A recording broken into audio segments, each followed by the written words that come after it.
Banking sector में recapitalisation और governance से जुड़े रिफॉर्म्स हो, आईबीसी जैसा मॉडर्न रिजोल्यूशन फ्रेमवर्क बनाना हो, जीएसटी के रूप में वन नेशन वन टैक्स जैसा सिस्टम बनाना हो,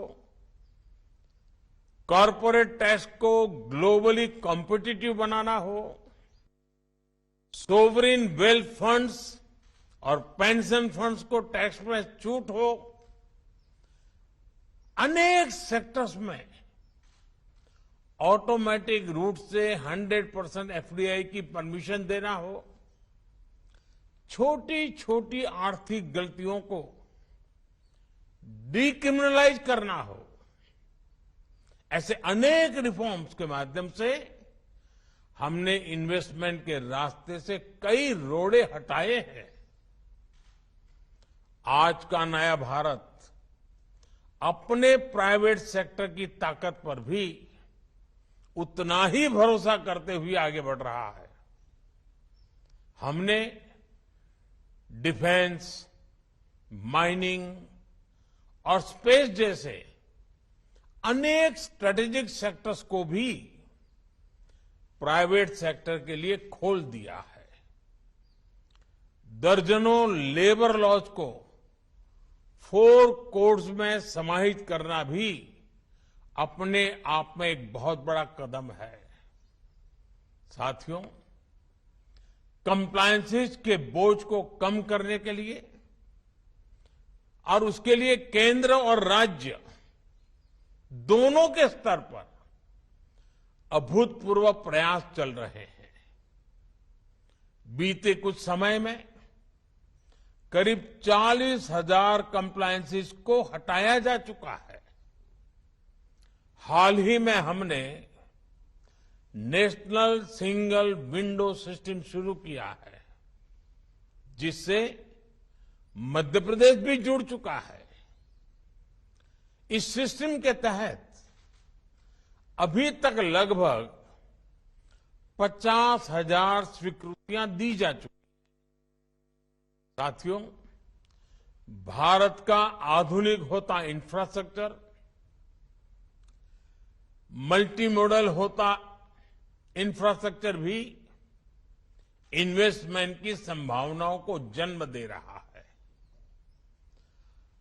8 वर्षों में हमने नेशनल हाईवे के निर्माण की स्पीड दोगुनी की है। इस दौरान भारत में ऑपरेशनल एयरपोर्ट की संख्या दोगुनी हो चुकी है। भारत की पोर्ट्स हैंडलिंग कैपेसिटी और पोर्ट टर्न अराउंड में अभूतपूर्व सुधार आया है। Dedicated freight corridors, industrial corridors, expressways, logistic parks, ये नए भारत की पहचान बनते जा रहे हैं। पीएम गति शक्ति नेशनल मास्टर प्लान के रूप में पहली बार भारत में इंफ्रास्ट्रक्चर निर्माण का एक नेशनल प्लेटफॉर्म है। इस प्लेटफॉर्म पर देश की सरकारों, एजेंसियों, इन्वेस्टर से जुड़ा अपडेटेड डेटा रहता है। भारत दुनिया के सबसे कॉम्पिटिटिव लॉजिस्टिक मार्केट के रूप में अपनी पहचान बनाने के लिए कमिटेड है। इसी लक्ष्य के साथ हमने अपनी नेशनल लॉजिस्टिक पॉलिसी लागू भी की है। साथियों, भारत स्मार्टफोन डेटा कंजम्पशन में नंबर 1 है। भारत ग्लोबल फिनटेक में नंबर 1 है। Bharat IT BPN outsourcing distribution में नंबर 1 है। भारत दुनिया का तीसरा सबसे बड़ा एविएशन मार्केट और तीसरा बड़ा ऑटो मार्केट है। भारत के बेहतरीन डिजिटल इंफ्रास्ट्रक्चर को लेकर आज हर कोई विश्वास से भरा हुआ है। ये ग्लोबल ग्रोथ के लिए कितना जरूरी है, ये आप भली भांति जानते हैं।